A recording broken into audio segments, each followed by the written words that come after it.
Hi mga Mariko, late upload na naman tayo. Kasi kahapon, Sabado, at wala ngang pasok si Kuya, habang si Habi naman nga ay day off, kaya gala day muna. So good morning mga Mariko! Pagkagising nga namin, ay nagluto na nga agad ako dyan, habang si Bunso naman ay tulog pa. Kaya pagkatapos kong magluto, ay kumain na rin kami at magpapagupit nga muna sila dyan. At ayan nga mga Mariko, dahil nga tulog pa nga si Bunso, ay si Habi at si Kuya nga muna ay magpapagupit. Pero dahil nga nagising din si Bunso, ay sumunod din kami. Nag-e-bike nga kami dyan ni Bunso, mga Mariko, at ayan nga, si Kuya na nga yung ginugupitan. After nga ni Kuya, ay si Habi naman nga yung next at panghuli na nga lang si Bunso. Pagkatapos nilang magpagupit, ay umuwi na rin kami para makaligo at makapagayos na nga at gagala nga kami. Basta mall.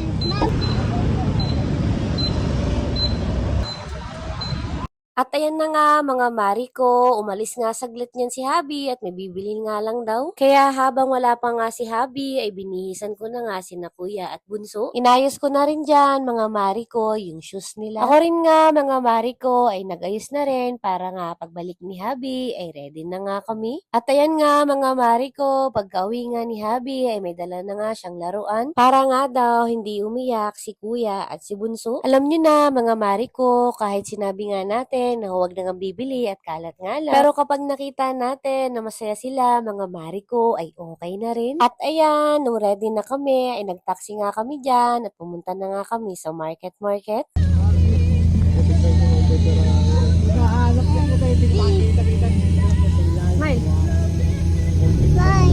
Unang stop nga mga Mariko, syempre kumain nga muna. Dito nga ulit kami mga Mariko sa favorite ko, bukod nga sa may lasagna na ay sulit pa nga.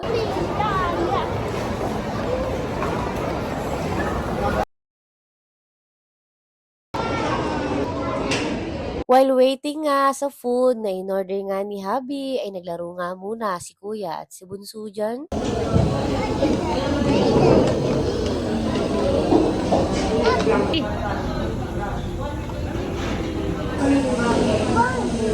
At ayan nga mga Mariko, dumating na rin yung food kaya syempre kumain na rin kami.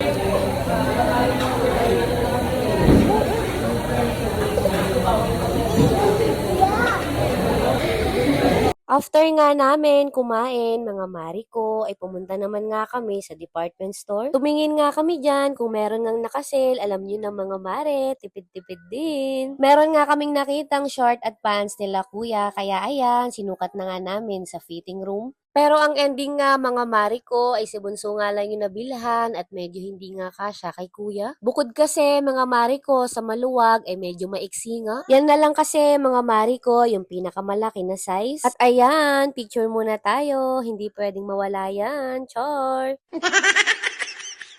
At ayan nga mga Mariko, after nga sa damit, ay napadaan naman nga kami dito sa shoes. Trinay ko na nga isukat dyan mga Mariko, yung unang napili nga ni Habi. Pero since white na rin nga yung suot nila ngayon, ay sabi ko nga kay Habi, ibang color naman. At ayan nga mga Mariko, nakita nga ni Habi itong blue na may touch of yellow and white. At nung kasya na nga mga Mariko, ay binayaran ko na rin. Nung nabayaran ko na nga mga Mariko, sila Habi nga ay pumunta naman nga sa toys. Sabi ko nga kay Habi dyan, ay akala ko nga hindi na siya bibili ng toys kasi nga bumili na siya bago nga kami umalis. Pero ayan nga at wala din siyang nagawa. Kaya ang ending mga Mariko, hindi rin kami nakatipid. At ayan, nakapili nga dyan si Kuya ng robot habang si Bunso naman ay di-remote na kotse. Nung babayaran ko na nga mga Mariko ay umiyak na nga dyan si Bunso at gusto na kasi niyang laruin.